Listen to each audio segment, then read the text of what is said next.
I will go over how to choose the perfect main for you for Mortal Kombat 1. However, as usual, this can also be applied to any fighting game, not just Mortal Kombat. To find the main, you need to first close your eyes, center yourself, take a deep breath. What do you see? Nothing. Good, because your eyes are closed. But you should hear me though, so listen closely and get yourself a notepad because the lesson starts now. Well, right after the Kommunity Art, of course, which is one of the best reptile fan arts I have seen since he was announced. It's so cool. You see him in his human form, you see his reptile form, and they're like kind of weaved together. You know what this gives me the feel of? It gives me the feel of something that would be a freaking amazing tattoo. Like, so I will leave a link to the artist's Twitter in the description if you want to go like it, repost it, whatever it. Finding a main in a fighting game can be a very daunting task. If you're new or returning, and hey, even if you're a veteran, it can be still pretty tough. And a lot of the concepts relating to it have to do with gut instincts and feelings and knowing yourself, which admittedly, for people who haven't played a lot of fighting games, can be pretty hard. It's like you're missing a vital part of that process. However, there are ways to figure all of that out, and that's what I'll go over with you guys today in this video. Now, there will be a lot of info here, and a lot of it is technical and sometimes even really ambiguous concepts, so I hope you can stick with me until the end, and trust me, everything you learn here today will stick with you forever. Let's have a look at character archetypes because you can't really know what you want unless you know what is available to you. An archetype is what defines a character's movesets and dictates, generally speaking, how they are meant to be played. In fighting games, there are various character archetypes, and now with Mortal Kombat games specifically, not all of them apply to it, because a lot of them will be missing. The most important to know for Mortal Kombat 1 are zoners, rushdown, mix-ups, grapplers, and setup and traps. Something like a charge character or Shoto does not apply to Mortal Kombat like it would in Street Fighter, because those type of things that define these characters just don't exist in Mortal Kombat games. And there isn't a specific archetype for Mortal Kombat truly, outside of the general stuff that I listed above. Mortal Kombat will never have a dedicated grappler, for example. If we take Kano in MK11, for example, he had a high command grab, right? But he also had projectiles, which typically grapplers don't have. He also had ways to get in on the opponent, like his Kano ball, which he could armor up in one of his variations. So in general, an archetype means a character is super strong in one area and lacking in others.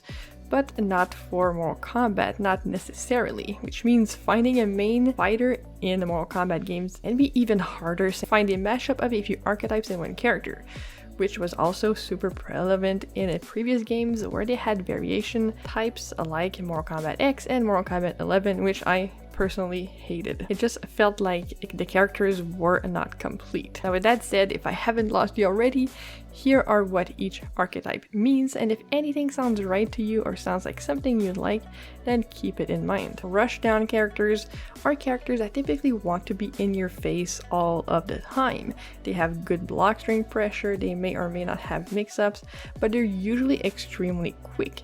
They have tools to get in and typically have an offense that makes it impossible for you to breathe if they're in your face. The trade-off is usually a combination of these. They have less health, they do less damage, and they don't typically have a projectile.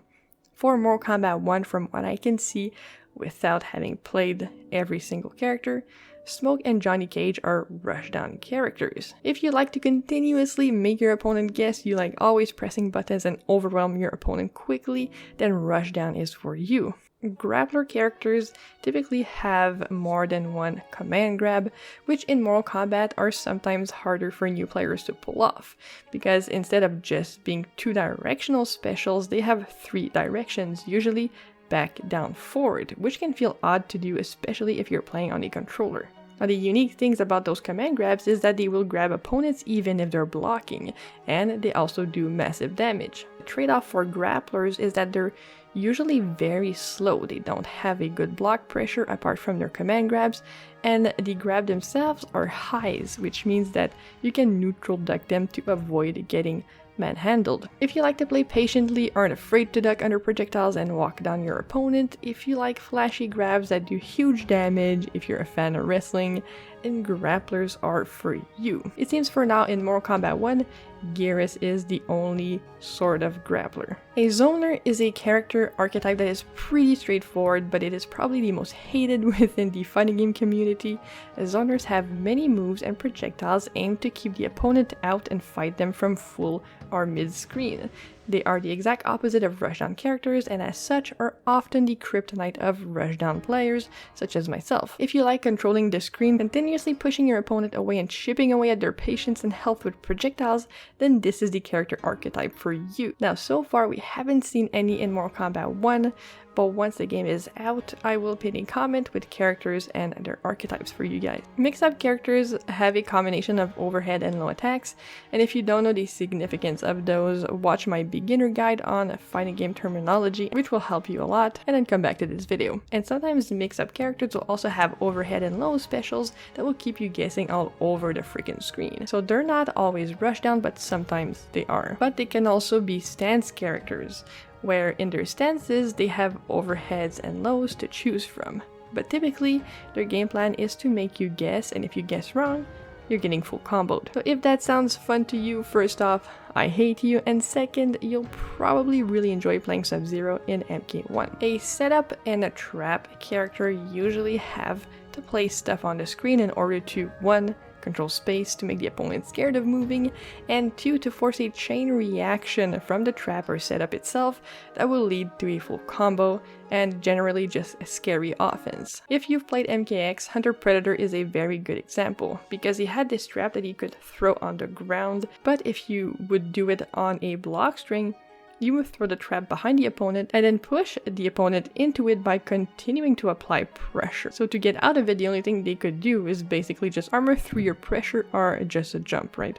Because if you continue to block, you'll get caught in it. In Mortal Kombat 1, Kitana has that with her fan trap on the ground, but here's the kicker. The buttons you have to press to get her fan out is actually the same buttons if you're doing a command grab. So she is not exactly beginner friendly. But with Kitana's trap, if your opponents get stuck in it, they will be open for a full combo. Usually these setups and traps are harder to place, but once everything comes together, it's like a domino effect, and it's really satisfying. But it can be extremely frustrating to play as well. So if you like thinking way too much, you love coming up with unique offensive strategies, then this is for you. In Mortal Kombat 1, as I mentioned, Kitana is a setup character, and it seems that Raiden might also be. Now, as I said, in Mortal Kombat games, you will find some variations of these archetypes like Rushdown that have space control, or Rushdown with mix-ups, or Rushdown with good zoning, like Cassie Cage in MK11, but in general, a character will have the structure of one of these types. And once MK1 is out, I will make a video classifying every character to go along with this video. Now that you have an idea of what you want to play, how do you choose one? A lot of people will say, just pick who you think looks cool. But that is a massive, massive mistake. If you, for example, love Scorpion but you don't like his gameplay, if you force that on yourself, you'll fight more against your own instincts than against your opponent, which can stunt your growth. You'll have a hard time winning, finding strategies, and you'll just really hate playing the game and probably end up dropping it. You have to choose a character that has a playstyle that fits the best for you, because you are the most important deciding factor, since uniquely, fighting games rely solely on your skill and knowledge. You can't blame your loss on anyone else but yourself. So it's imperative that you choose a character that literally, crazy enough, has chemistry with you, because they will be the tool you use to win. And trust me, even if you don't like how a character looks, but they fit your playstyle, once you start winning with them, you will fall in love with every aspect of that character. Such is the way of the fighting game. No one knows why it happens, but it does.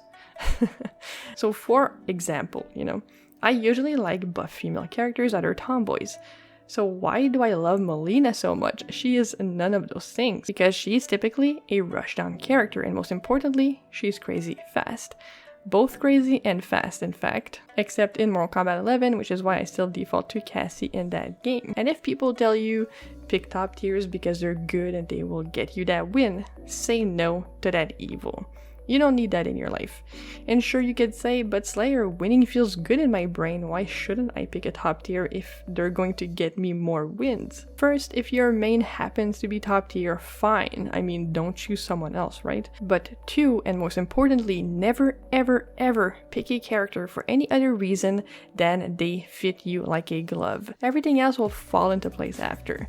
There is nothing like winning and being dominant with a character you enjoy playing. Now, if you thought this concept was gray, then this next one is going to be even more confusing. But when you're trying to find a main in any game, you need to go into training mode with every single character on that roster and try them out, their moves, and essentially see how they feel in your hands.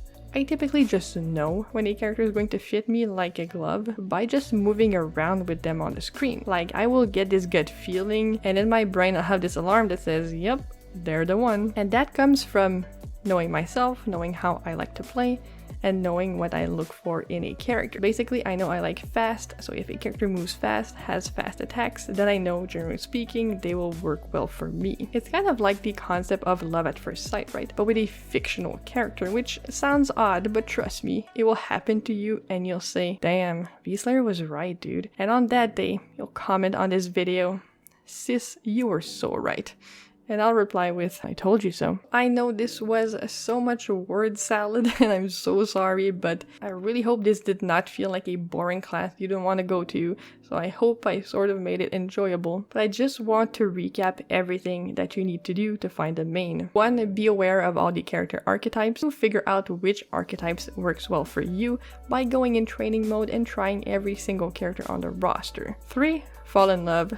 4. Kick some ass. So I hope this was helpful for you guys. If you have any other tip on how to find a main, please leave it down in the comments. And as always, have yourselves a wonderful day, and I'll see you all very soon.